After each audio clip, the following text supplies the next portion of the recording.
Olá, pessoal! Após nosso contato inicial, vamos iniciar então o nosso estudo da hereditariedade, trabalhando um pouco dos conceitos que são básicos para que a gente entenda o que é a hereditariedade, né? O que é a variabilidade, como ela é conseguida e como aquele material que está lá dentro do núcleo tem capacidade de guiar todas as atividades celulares, e guiando todas as atividades celulares, está envolvido, obviamente, na construção do nosso corpo, visto que as células se organizam para formar os tecidos, os órgãos, os sistemas, e nós temos então todas as características que nos definem enquanto espécie, enquanto indivíduos, oriundos, literalmente, essas características são oriundas desse aporte de um grupo de moléculas presentes no interior do núcleo celular, que são os ácidos nucleicos, tá? Especificamente o DNA e também o RNA, tá? Então, os nossos próximos slides, eles e os nossos próximos vídeos terão como objetivo principal trabalhar os conceitos do que a gente conhece como biologia molecular ou genética molecular, que é a base para o entendimento do que a gente vai estudar posteriormente em relação à genética. Ok, povo?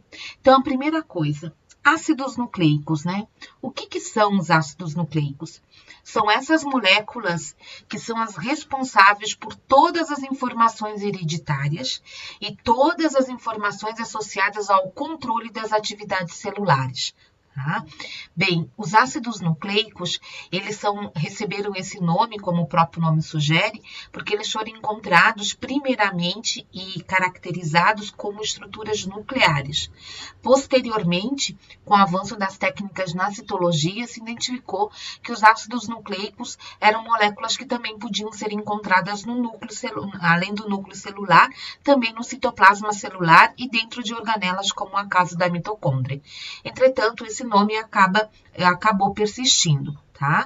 Bem, os ácidos nucleicos, eles podem ser basicamente de dois tipos, e eles compõem junto com proteínas, carboidratos, lipídios e vitaminas, tá? As moléculas que são conhecidas como moléculas orgânicas formadoras da vida. Bem, os ácidos nucleicos, eles também são conhecidos como polinucleotídeos. E nós temos, como nós falamos até agora, basicamente dois tipos. O chamado DNA, ou ácido desoxirribonucleico, e o RNA, também conhecido como ácido ribonucleico. No slide, ou na figura, a gente consegue definir semelhanças e diferenças em relação a essas duas moléculas associadas à hereditariedade. Tá? Bem, a primeira delas, né, e o que a gente visualiza é que eles são compostos, então, por um conjunto de monômeros, que a gente chama de estruturas básicas, conhecidas como nucleotídeos. Por isso, eles são chamados de polinucleotídeos, tá?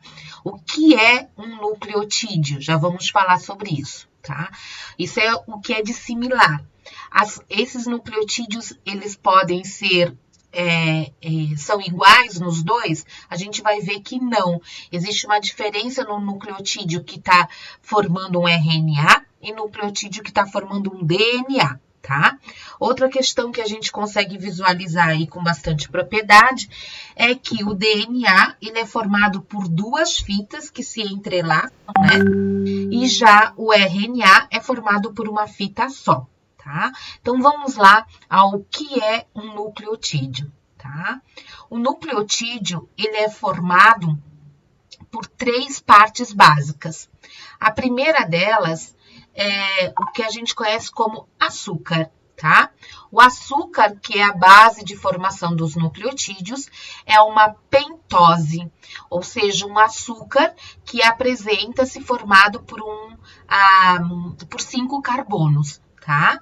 Bem, existem dois tipos de pentose formadoras dos ácidos nucleicos ou polinucleotídeos. A ribose e a desoxirribose.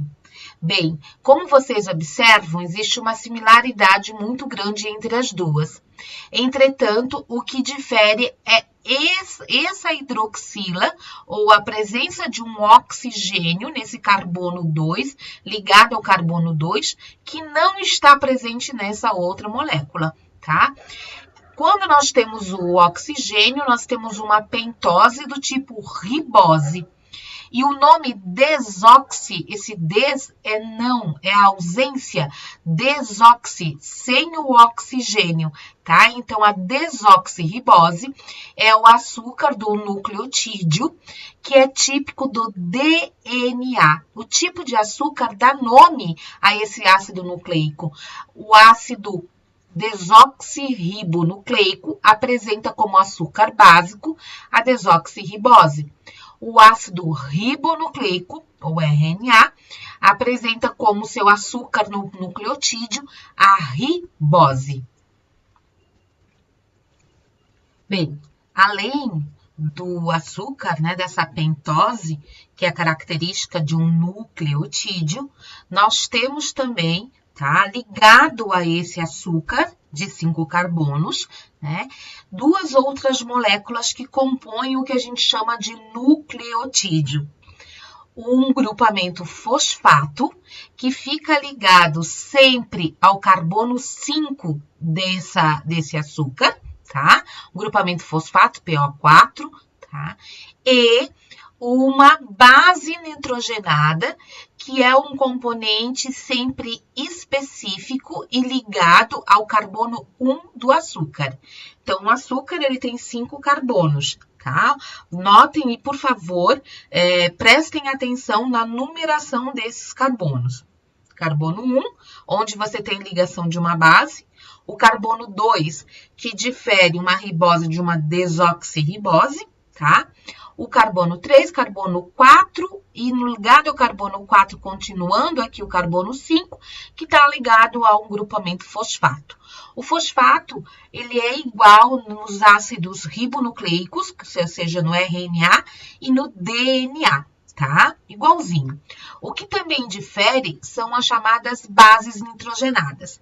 Nós temos 2 grupos de bases nitrogenadas. As bases chamadas de pirimídicas e as bases chamadas de bases púricas. Qual é a grande diferença entre elas? A constituição química, tá? A professora tem que saber constituição química? Não. O que você tem que saber é que sempre existem as bases púricas, que são compostas de 2 anéis, tá? E as bases pirimídicas, que são compostas por um anel. Ok? Então, pode estar ligado ou uma púrica ou uma pirimídica. As bases púricas são adenina e guanina. Ai, como é que eu vou lembrar disso, professora? Vamos lembrar assim, o que é puro? O que a gente espera sempre na natureza que seja puro na nossa alimentação? A água, né? É só uma forminha de lembrar, tá, gente? Então, ó, A de adenina e o G em seguida é de guanina. Essas são as bases púricas, que apresentam 2 anéis na sua constituição química. E as bases pirimídicas, elas podem ser de 3 tipos: citosina, timina e uracila. Bem, qual é a grande diferença aqui? Tá? A adenina e a guanina são comuns, são bases comuns ao DNA e ao RNA. Já as bases pirimídicas, timina e uracila, são específicas. A timina e a citosina são específicas do DNA. E a uracila e a citosina são específicas do RNA, tá? Ou seja, não temos DNA com uracila e nem RNA com timina. Assim sendo, como a gente falou, os ácidos nucleicos, eles são polinucleotídeos. Então, eles são vários nucleotídeos ligados uns aos outros, tá? Então, aqui nós vemos um nucleotídeo, né? O açúcar, que aqui é uma desoxirribose, porque eu só tenho um hidrogênio no carbono 2, tá? o fosfato ligado ao carbono 5 e eu sei que aqui eu tenho uma timina, tá? Bem, se eu tô vendo uma timina aqui e um açúcar que é a desoxirribose, eu sei que esse nucleotídeo pertence a um DNA. Isso mesmo, quem falou tá corretíssimo, tá? Professora, e se a gente não tivesse escrito aqui a desoxirribose, eu saberia? Sim, eu poderia olhar ainda aqui o carbono 2. Mas tá, professora, e se não tivesse, simplesmente tivesse o anel, tem como identificar se é uma desoxirribose ou não? Aí não tem, tá, gente? Não tem. E na grande maioria das vezes, realmente, só tá ali o anel e não tem a parte, o restante da estrutura química. Então, como é que a gente vai saber se é um nucleotídeo que pertence a um DNA ou a um RNA? Se é uma adenina, uma guanina, uma citosina, e eu não tenho detalhes químicos, tá? Eu não vou saber se é de DNA e RNA. Agora, se é uma timina como base, eu sei que é de DNA. Se é uma uracila, eu sei que é o RNA. Tá? Bem, esses nucleotídeos, eles se encaixam, eles se ligam um ao outro, tá? E essa ligação, ela é feita como? A ligação, ela é feita como está demonstrada aqui, sempre entre, tá? O grupo fosfato, aquele grupo fosfato de um nucleotídeo, ele vai se ligar ao carbono 3 de um outro nucleotídeo. Não entendi. Esse grupo fosfato desse nucleotídeo aqui se liga ao carbono 3 de um outro nucleotídeo, tá? Toda vez que isso acontece, a gente vai construindo, então, uma fita de polinucleotídeos, tá ok? Então, isso é muito importante que vocês consigam entender. No caso do DNA, né, nós vamos ter a formação de duas dessas fitas que vão se ligar uma à outra, formando como se fosse uma escada em espiral. Tá? No caso do RNA, nós teremos apenas a formação de uma única fita, tá? Lembrando que a constituição dos nucleotídeos é diferente. Então, eu posso ter nucleotídeos que têm timina no DNA, nucleotídeos que têm adenina, nucleotídeos que têm citosina e assim por diante. Quando eu penso numa dos ácidos nucleicos só, eu preciso entender, se eu estou falando do DNA, eu sei que o fosfato é sempre o mesmo, o açúcar é sempre o mesmo, o que muda nos nucleotídeos, geralmente, é a base. Tá? Então, quando a gente visualiza alguma coisa falando sobre o material genético, né, sobre DNA ou RNA, geralmente, o nosso caso é o DNA, né? A gente só vai ver uma sequência de letrinhas que estão associadas às bases nitrogenadas, que é o que difere, na verdade, dentro da molécula, qual base que cada um dos nucleotídeos que estão se ligando um ao outro vai ter, tá? Essa ligação de um nucleotídeo com o outro, ou seja, entre o grupo fosfato de um e o carbono 3 do outro, tá? É conhecida como ligação fosfodiéster. Ligação fosfodiéster, tá? Essa ligação é uma ligação covalente, do tipo covalente, é uma ligação bastante forte, bastante estável, tá? Dificilmente ela consegue ser quebrada, tá? E quando nós temos a formação dessa fita, né, formada por vários nucleotídeos ligados um ao outro, você acaba observando que os nucleotídeos da ponta, eles dão o que a gente chama de polaridade a essa molécula, esse polinucleotídeo, essa fita. Polaridade, sim, tá? Por quê? O que a gente vai observar, que está demonstrado aqui para vocês, ó. Numa das pontas, eu vou ter um nucleotídeo com o grupo fosfato livre, tá? O grupo fosfato, ele tá ligado, lembra, no carbono 5. Por isso que a gente diz que essa ponta da fita é também conhecida como fita ou ponta 5 linha, tá? É a extremidade 5 linha da cadeia de polinucleotídeo. E já na outra ponta, nós temos o carbono 3, que está livre para fazer uma nova ligação, tá? E aí a gente diz que essa é a ponta ou a extremidade 3 da linha. Desculpa. Ou simplesmente a extremidade 3 linha, tá? Então, tanto o DNA quanto o RNA apresentam duas extremidades que são ou que marcam a polaridade química dessa molécula, a 5 linha e a 3 linha, tá? Quando essa fita está sendo formada, ela sempre é formada, ou novos nucleotídeos entram sempre na região 3 linha, tá? Então, vamos imaginar, se um novo nucleotídeo fosse formado a partir, né, fosse ligar por ligação fosfodiéster nessa sequência aqui, ele ligaria-se sempre aqui nessa extremidade 3 linha, não na extremidade 5, tá? O fosfato é que é atraído pelo carbono aqui, tá? Então, ele gruda aqui. Isso quer dizer que as fitas, elas crescem do 5 para o 3, tá? Eles vão crescendo do 5 linha para o 3 linha. Gente, isso é muito importante, ok, gente? É interessantíssimo que vocês entendam isso, porque a construção e o próprio repasse das informações que vão estar presentes nessa molécula é dependente da formação de outras dela. Então, entender como é que ocorre a formação, né, desse espaço 5x3 é importante, tá? Inclusive, eu gosto muito da Mafalda, né? Isso foi um tema de um vestibular em 2004. A Mafalda, né, na questão do vestibular, questionava seu amigo Felipe, né? Ou melhor, o Felipe questionava a Mafalda. Mafalda, às vezes eu me pergunto qual é o sentido da vida. E a Mafalda responde rapidamente. É do 5 linha para o 3 linha, Felipe, tá?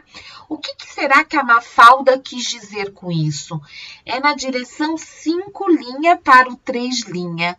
Por que ela diz que esse é o sentido da vida? Se você pensar, você vai lembrar que quem cresce do 5 linha para o 3 linha ou são os ácidos nucleicos, né? Do qual faz parte o nosso, ou do qual está contido todas as informações, todas as características associadas à vida de um ser vivo, tá? Então, sem DNA não existe vida, sem material genético não existe vida.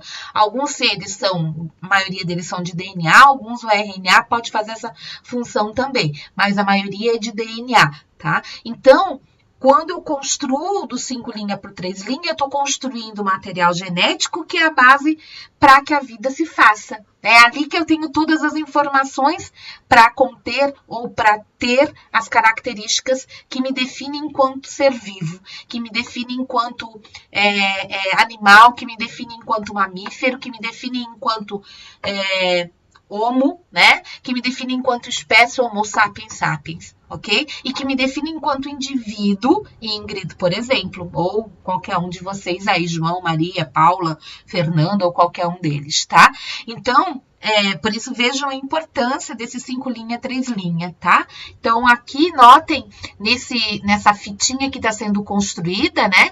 A ligação fosfodiéster ocorrendo entre o fosfato e o carbono lá do outro nucleotídeo, e os nucleotídeos aqui diferem, né? E essa sequência, essa fita aqui, notem, ela apresenta uma timina. Então, eu sei que essa fita é uma fita de DNA. Se fosse uma fita de RNA, não poderia ter timina. Se não tivesse a timina aqui, professora, saberia qual é? Né? Olharia de novo no carbono 2 e não tem aqui o oxigênio, tá? Mas se não tivesse isso, poderia ser, inclusive, de RNA. Ok, gente? Então, é assim que é construída uma fita de polinucleotídeos, tá? No caso do RNA, essa fita é sempre simples. Uma fita simples, cujas bases nitrogenadas podem ser citosina, guanina, adenina ou uracila, tá? E essa molécula de fita simples, ela pode ser de vários tipos, tá, gente? Nós temos muitos tipos diferentes de RNA, mas 3 deles são essenciais para que essas informações contidas no nosso DNA possam ser, digamos, observadas nesse corpo que é, por exemplo, o nosso corpo, tá? E esses 3 RNA são os que estão demonstrados aqui para vocês. O RNA mensageiro, o RNA ribossômico e o RNA transportador. Nós falaremos um pouco mais sobre cada um deles mais tarde, quando a gente estiver falando do dogma central da biologia, que é basicamente como então essas informações contidas no DNA viram informações ou características palpáveis dentro da célula, tá? Mas vamos ver aqui. Nós temos o RNA mensageiro, que recebe esse nome exatamente porque ele é quem vai levar a mensagem, a receita que vai ser lida lá no citoplasma. Receita do que, professora? Das proteínas, que são as moléculas mais multifuncionais que existem na constituição de um ser vivo, da qual elas são necessárias para que ocorram todas as reações químicas dentro de uma célula. Reações químicas essas que estão associadas às funções que a célula desempenha, ok? Bem, além do RNA mensageiro, nós temos o chamado RNA transportador. No RNA transportador, essa sequência, esse fio, esse polinucleotídeo, sofre dobramentos, tá? Esses dobramentos são normalmente associados a atrações que existem entre as bases nitrogenadas que os formam, tá? E o RNA transportador tem essa forma que alguns cientistas acham parecido com um trevo. Nessa forma, tá? E como o próprio nome sugere, o RNA transporta aminoácidos. Os aminoácidos são as moléculas base para a organização e para a formação das proteínas, tá? Então, eles são como se fossem uns ajudantes, né? Eles levam até essa região onde a mensagem está sendo lida, os aminoácidos que vão ser ligados uns aos outros para formar as proteínas. E o RNA ribossômico são de vários subtipos, tá? E eles se associam a proteínas no núcleo, dando origem a uma organela chamada de ribossomo. O ribossomo, como vocês estão vendo aqui, esse não é o RNA ribossomal, esse aqui é o ribossomo que contém RNA ribossomal, tá? O ribossomo, ele é o leitor dessa mensagem aqui, tá? Então, a presença de RNA ribossomal é essencial para a produção desse, como chefe de cozinha, né? Ele vai fazer a leitura dessa mensagem e à medida que vai vendo ou lendo a receita, vai chamando e o RNA transportador traz os ingredientes para essa proteína do qual o RNA mensageiro trouxe a receita para produzir, tá, gente? Bem, isso é basicamente os principais tipos de RNAs que nós vamos ter. Lembrando que o RNA é sempre de fita simples, vai ter um nucleotídeo formado de fosfato, um açúcar do tipo ribose, e as bases podem ser adenina, citosina, guanina e uracila, ou simplesmente uracil, tá? Já o DNA é o outro material genético possível de ser observado nas células, né? O DNA é, na verdade, o que está presente no interior e dentro do núcleo, no interior nuclear, e que contém realmente todas as receitas para a vida, tá? Bem, o DNA, ele é feito de 2 fitas de polinucleotídeos. E essas fitas, elas se ligam uma à outra, formando como se fosse como eu falei para vocês, uma escada em espiral, né? Bem, o que a gente sabe? Como é que essas fitas se ligam umas às outras? A ligação entre nucleotídeo e outra é chamada de ligação fosfodiéster e é bastante estável. Tá? As ligações entre uma fita e outra são feitas, como está mostrado aqui na figura, a partir das bases nitrogenadas. Quais são as bases que estão presentes no DNA? Vamos lá. As pirimídicas, né? Que são a citosina e a timina, tá? E as púricas, que são a adenina e a guanina, tá? Existe uma complementariedade entre base púrica e pirimídica. A base púrica sempre se liga a uma pirimídica, 2 carbonos com 1 carbono. Então, o espaço que fica entre uma fita e outra do DNA é sempre de 3 daqueles anéis. Sempre de 3. Isso é bem interessante porque é uma das formas, inclusive, que o mecanismo de produção dessas moléculas tem de saber se que está construindo esse DNA de forma correta, tá? E existe também uma relação de complementariedade entre cada uma dessas bases. A citosina, que é conhecida sempre como a letrinha C, ela sempre vai se ligar a uma guanina. Então, a citosina se liga a uma guanina e a adenina sempre se liga a uma timina.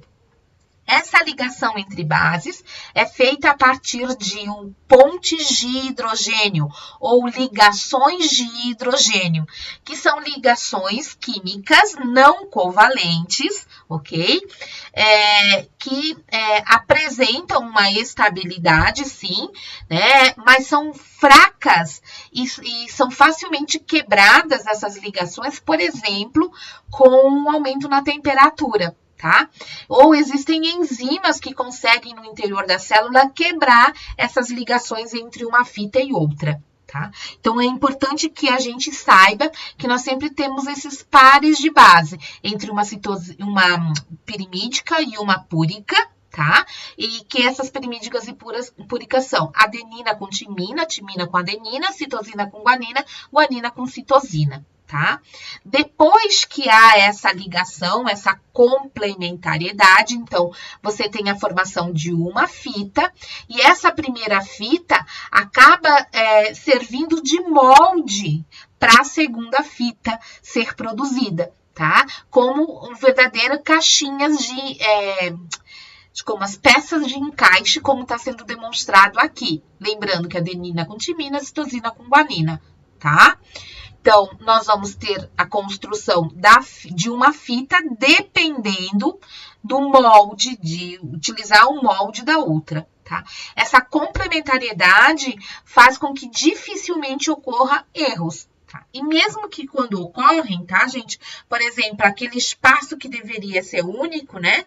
De 3 em 3, se de repente 2 púricas se ligarem, a gente vai ter um DNA que está vindo, de repente ele amplia, porque em vez de ter 3 anéis de diferença, vão ter 4 anéis de diferença, né? Então, isso marca que teve um erro. Tá? O contrário, se for em vez de 3, 2 pirimídicas, o nosso DNA vai estreitar e depois alargar de novo, mostrando erros também. Então, a complementariedade é importantíssimo para a formação dessa outra fita de DNA, tá? Bem, depois que a gente observa essa ligação entre as bases, outra coisa que a gente vai ver, lembra que a gente comentou da polaridade do 3' para o 5', ou melhor, do 5' para o 3', né? O crescimento é sempre do 5' para o 3', mas quando a gente vê as 2 fitas unidas, a gente vai ver que elas apresentam um sentido antiparalelo. O que significa isso? Notem que esse nucleotídeo aqui, né? Esse polinucleotídeo, tenho a extremidade 5' aqui e a extremidade 3' aqui, tá? Já no outro, né, a outra fita, a fita complementar, né, adenina com timina, citosina com guanina, o 5' fica aqui e o 3' fica para cá. Então, essa cresce nesse sentido, né, no sentido do 5' para o 3', e essa cresce nesse sentido, do 3' para o 5', tá, povo? Então, essa é o que a gente chama de sentido antiparalelo, tá? Por que eu comparei antes o DNA, desculpem, a uma escada? Porque realmente a gente pode imaginar que os corrimões dessa escada DNA seriam formados, né, pelo esqueleto aqui de fosfato desoxirribose, ou seja, do fosfato com açúcar. Tá? E os degraus dessa escada seriam das bases nitrogenadas que estão ligadas umas às outras. Adenina e timina se ligam a partir de 2 pontes de hidrogênio e a citosina e a guanina se ligam a partir de 3 pontes de hidrogênio. Tá? Os genomas ou os DNAs dos mais diferentes espécies são classificados de acordo com a concentração de ligações que eles possuem entre adenina e timina e citosina e guanina, tá? Normalmente, essas concentrações são parecidas, similares, quase 50%. Mas tem alguns, né, que podem ter mais adenina e timina do que citosina e guanina. O que significa isso na prática? Tá? Na prática, um DNA que contém mais citosina e guanina, ele é mais estável, a ligação entre as fitas é mais estável do que aqueles que contêm mais adenina e timina. Tá? Que é mais fácil de quebrar, porque são só 2 ligações de hidrogênio. Tá? O que quebra? Como eu falei, o excesso de calor, tá? Acima de 90 graus, você já tem a quebra do nosso DNA. Tá? Nas ligações que estão ocorrendo entre as bases, não as ligações que ocorrem entre os nucleotídeos. É por isso, gente, a ligação fosfodiester é tão forte, que é por isso que com certeza vocês já ouviram falar, por exemplo, em pesquisadores que visualizam, que procuram DNA de seres ancestrais aos nossos, né? Ou, vamos ver aí, todo mundo já ouviu falar do Jurassic Park, aquele filme, né? Então, quem viu o Jurassic Park vai saber que os dinossauros, eles foram conseguidos, né, ser recriados novamente naquele parque, porque um pesquisador encontrou um fóssil de uma árvore. Nessa árvore tinha uma seiva, a seiva dela estava fossilizada, e dentro dessa seiva tinha um mosquito que estava ali, e dentro do mosquito tinha sangue dos dinossauros. Então, isso é possível? Gente, por incrível que pareça. Isso é real, né? É real. Realmente a gente pode montar a partir disso um dinossauro de novo, né? Tem uma frase que eu gosto muito: tudo posso, mas nem tudo me convém, né? Então, biologicamente, sim, né? Mas a gente tem, obviamente, todos os imprevistos que isso poderia levar, né? E as complicações que a gente poderia levar, porque o ambiente agora é completamente diferente do ambiente antigamente, né? Então, a gente vai estudar isso na genética, que o DNA ou a leitura dessas mensagens tem muito a ver com o ambiente, né? Então, a princípio, sim, mas é importante que a gente entenda que não seria interessante, tá? Como não foi no próprio filme, certo, povo? Bem, depois de fazer a ligação das 2 fitas, é que vai ter essa rotação, tá? O DNA mais comum na espécie humana é o DNA tipo A, que a gente chama, que sofre uma rotação para a direita e dá origem, então, a essa estrutura em forma de hélice, alfa-hélice, que é o mais comum de a gente observar, então, no nosso material genético, tá?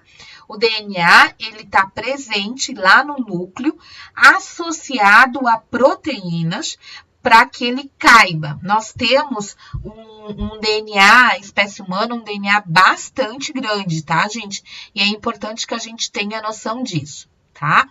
Claro que, se eu pensar em complementaridade dessas fitas, é importante que a gente saiba que, se eu conheço uma das fitas, por exemplo, com o tempo a outra fita sumiu, não importa, que se eu sei uma fita, eu vou saber a outra, tá? Onde era A, fica o T, onde fica T, fica G, que é o que está mostrando aqui, tá?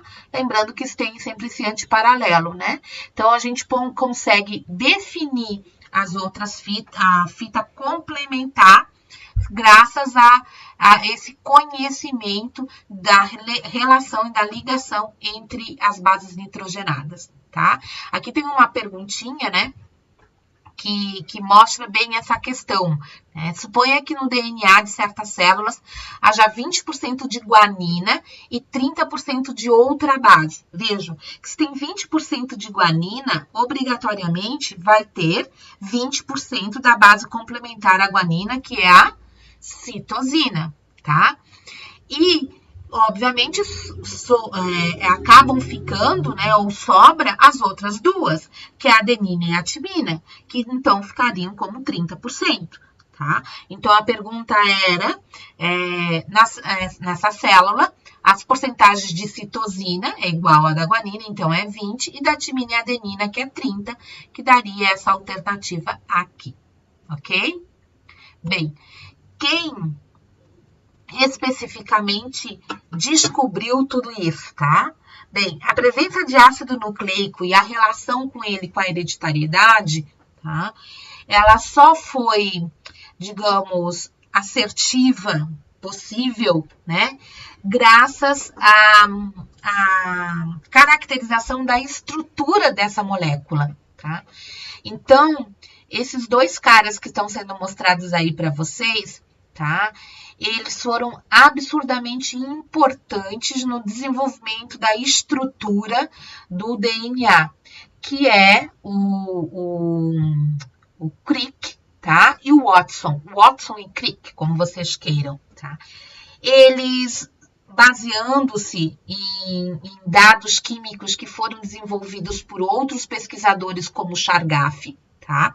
E também a partir de conhecimentos que foram possíveis, principalmente devido a estudos feitos pela Rosalind Franklin e pelo Maurice Wilkins, eles conseguiram formular, né, essa estrutura que a gente conhece como dupla hélice. Eles que propuseram essa estrutura de dupla hélice enrolada numa espiral, né, que é para a direita, que a gente chama de sofreu um dextrogiro, tá? Tudo isso foi só possível graças a estudos anteriores, mas que eles compilaram todos, que eles organizaram todos num só e montaram um modelo.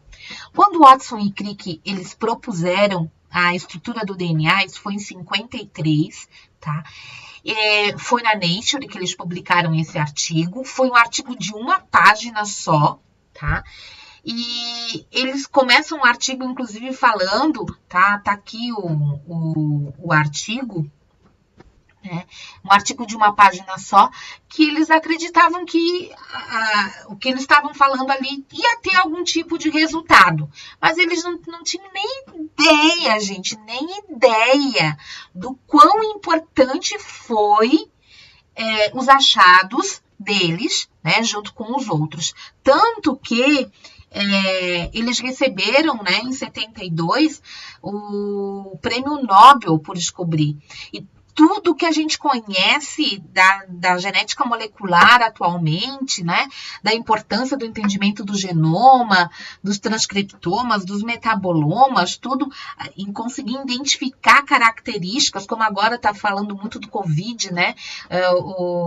2 dias depois do primeiro caso aqui no Brasil, nós já tínhamos o sequenciamento de todo o genoma do Covid, né? Por que isso? Porque é essencial, como a gente já discutiu anteriormente, que a gente consiga entender quais as possibilidades metabólicas daquele ser, né? Sabendo disso, a gente tem uma ideia geral do que ele pode provocar, né? Ou não, dentro dos corpos de uma maneira geral. Então, isso só foi possível com a descoberta ou com essa caracterização do que é realmente o DNA, tá? Infelizmente, né, a Rosalind Franklin, ela teve o seu nome não citado nos artigos de uma maneira geral e também não ganhou o prêmio Nobel, né? É um dos casos de machismo na ciência, infelizmente.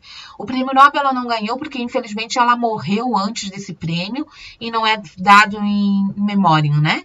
Mas nos artigos e em todas essas outras, depois de 53 programas que foram desenvolvidos a partir, né, dessa caracterização da estrutura do DNA, infelizmente dela o nome não foi citado da maneira devida. Tá?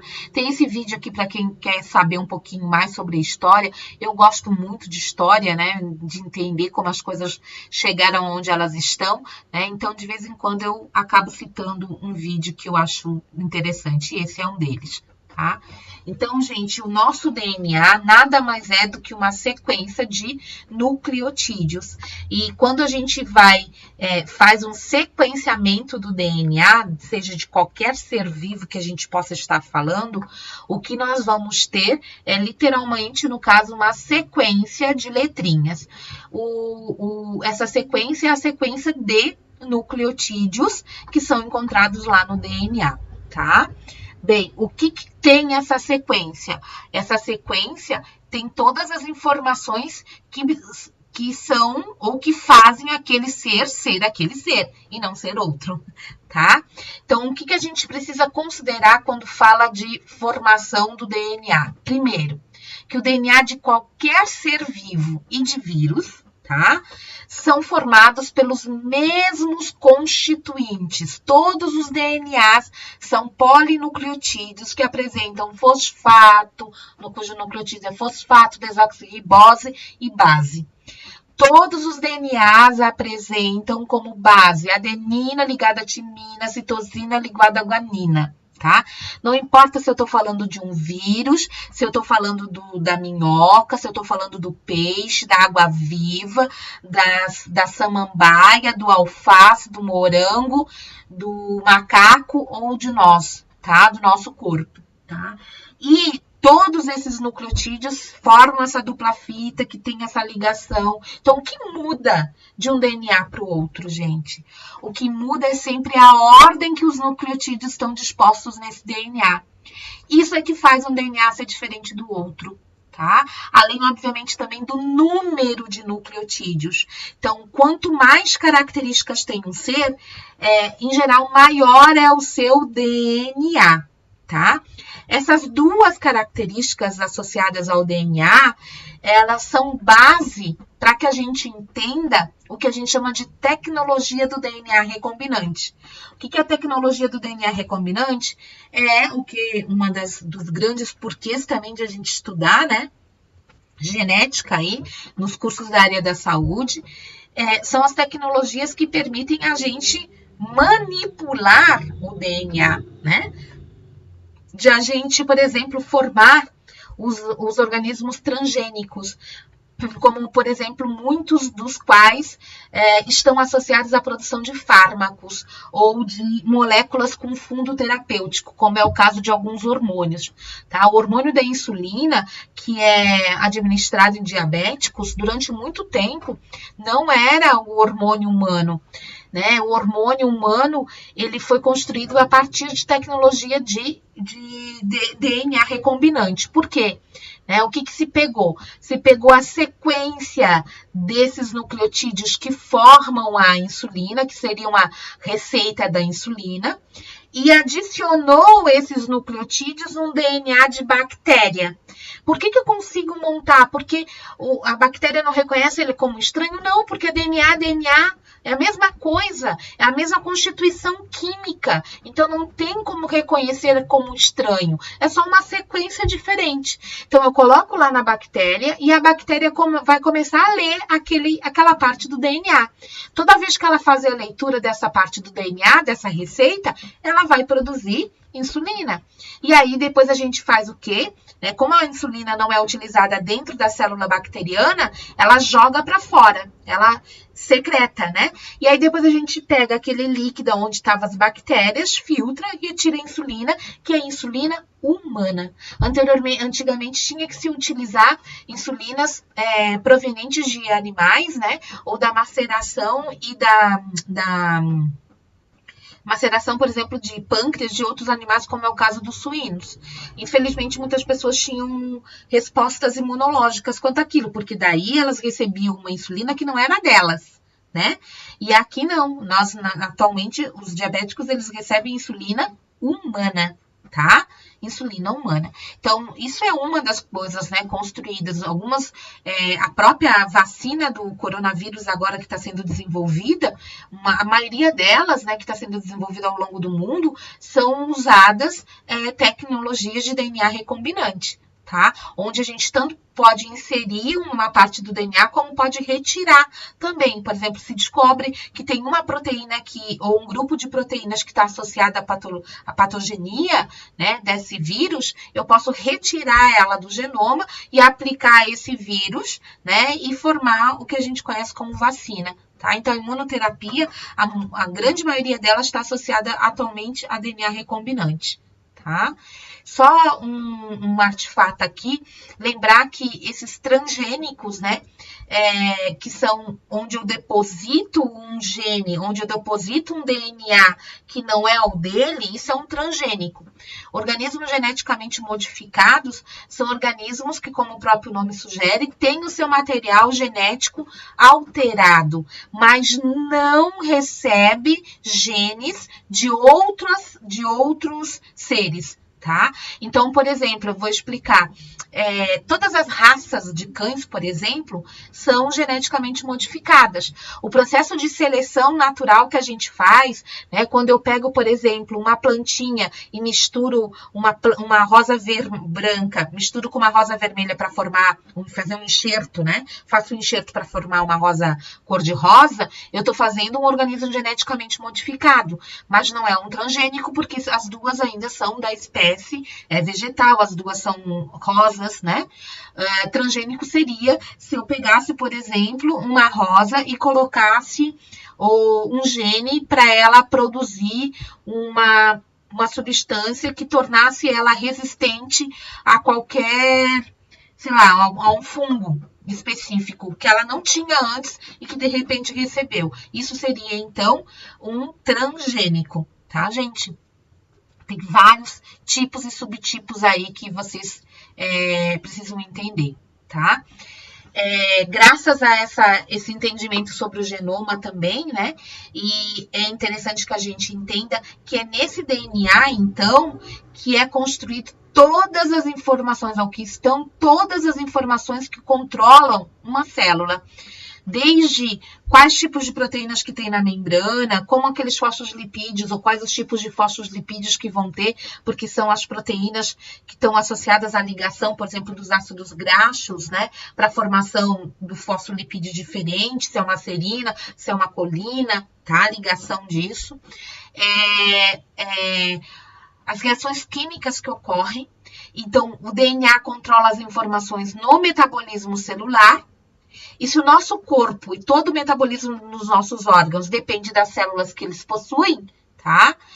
A gente precisa entender a importância que tem a gente identificar, né, as receitas que estão contidas nesse DNA, ou seja, a sequência de nucleotídeos que formam o DNA de diferentes seres. Isso é o que é o Projeto Genoma, tá? Os projetos genomas, eles nada mais são do que ou que permitiram que a gente pudesse identificar a sequência de nucleotídeos contidos no DNA, tá? O sequenciamento genômico é uma técnica que vai permitir, então, identificar a ordem correta, a sequência de nucleotídeos de uma molécula que é de DNA ou de RNA, sempre visando conhecer a informação contida naquela estrutura. Os primeiros sequenciamentos foram feitos lá na década de 70, especificamente em 75, tá? E depois, até mais os anos 80, o primeiro material genético a ser sequenciado foi de um vírus, que é o fago. O fago é um vírus de bactérias, ele era um vírus de DNA, tá? Depois disso, outras mais de 50 tipos diferentes de espécies bacterianas, inclusive a bactéria causadora da tuberculose, a Escherichia coli, que é um dos principais patógenos humanos, foram sequenciadas, tá? E atualmente, né, nós vimos um boom, na verdade, no desenvolvimento desses genomas. De 95 a 2000, principalmente, mais de 50 diferentes espécies foram sequenciadas, inclusive o humano. Então, o DNA humano se identificou que ele tem mais de 3 bilhões de nucleotídeos. Esses 3 bilhões de nucleotídeos correspondem a uma molécula linear que teria em torno de 1,8 metros de comprimento. Ou seja, nós temos aproximadamente quase 2 metros de DNA em cada uma das nossas células. Não é todo o DNA, não. Todas as células do meu corpo apresentam esses 3 bilhões de nucleotídeos. Todas elas apresentam exatamente o mesmo livro de receitas, tá? No nosso DNA, como nós já visualizamos, essas sequências, elas são identificadas em 46,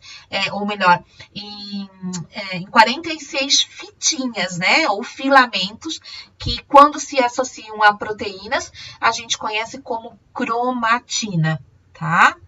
Bem, povo, para vocês terem ideia, né, em 2015 já foram sequenciados mais de 36.052 projetos já finalizados. Cada vez mais, se vocês buscarem aqui, ó, essas informações nesse site Genoma Online, vocês vão encontrar, ou em bancos de dados como esses, tá? Vocês vão encontrar um número total, tá? Tem muitos, com certeza absoluta. E atualmente está se falando principalmente do coronavírus, tá? O genoma do Covid, se eu não me engano, tem quase 30 mil pares de bases, tá? Uma pequena diferença. Claro, é um vírus, né? Os vírus são seres que não se sabe se estão vivos ou não vivos. Alguns dizem que sim, outros dizem que não. Não nos importa aqui discutir isso, né? Mas eles apresentam um número de características absurdamente reduzidas em comparação às nossas células, por exemplo, né? Então, o vírus do Covid, se eu não me engano, é 29,8 ou 29,9, varia um pouquinho, 1.000 pares de bases, tá? Nós temos 3 bilhões de pares de bases, só para vocês terem uma ideia. O genoma humano foi publicado, a primeira versão foi publicada em fevereiro de 2001, tá? Em 2 dias consecutivos, em 2 revistas absurdamente famosas em relação à sua aplicabilidade na ciência, a Nature e a Science, né? E por que em 2 revistas? Porque foi na Nature, nós temos, foi feito por um consórcio público e a Science por um consórcio privado que brigavam ali para ver quem que publicava mais rapidamente por causa da questão de patenteamento. Eu estava procurando aqui, porque eu tenho essa revista, olha, gente, isso aqui é para os séculos e séculos, né? Eu tenho ela em vivo e a cores, é lindíssima, né? Cada um desses quadradinhos aqui é uma pessoa, tá? E aqui, então, nós temos a identificação dos diferentes cromossomos, tá? Então, aqui está o cromossomo, diz qual é o cromossomo e a sequência dos genes que foi observado em cada um deles.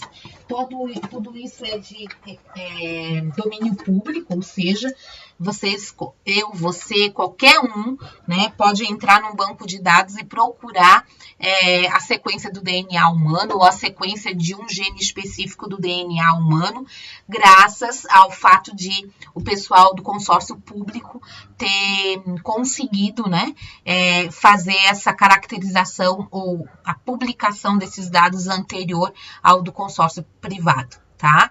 Então, como eu falei, nosso DNA tem aproximadamente 3 bilhões de nucleotídeos, tá? Antigamente, foi o genoma humano especificamente, ele demorou algumas décadas, alguns anos para ser sequenciado, tá? Não sei se eu tenho esse dado aqui. Não tenho. Depois nós tivemos de outros mamíferos, tá? Só que, para vocês terem uma ideia, demorava alguns anos, assim, até que você conseguisse fazer o sequenciamento, tá? A metodologia que foi utilizada para o sequenciamento do DNA humano era uma metodologia, isso aqui é só curiosidade, por favor, chamada de Sanger, tá? Onde a gente tinha 10^4 nucleotídeos sequenciados por corrida. 10^4, né? Então, aí alguns, né, mil, e atualmente a tecnologia atual para que a gente tenha o genoma sendo sequenciado prevê a capacidade de 10^8 a 10^10 nucleotídeos por corrida, tá, gente? Então, assim, é um absurdo. E é por isso, principalmente em genomas pequenos como os virais, que a gente consegue fazer isso em um dia, 2, tá? Então, por hoje é só, tá? Nesse próximo slide vocês vão receber alguns resultados obtidos dessa primeira publicação de Isso também é só curiosidade, tá, gente? Se algum dia vocês precisarem alguma coisa a mais, sugiro que vocês procurem até dados um pouco atualizados da necessidade de vocês especificamente, tá? No próximo vídeo, a gente vai continuar falando, então, sobre o que é o DNA e especificamente essa relação com as características de uma célula e as características de um corpo, como é o caso do nosso, que é um corpo pluricelular, tá? Um grande abraço, espero que vocês tenham gostado.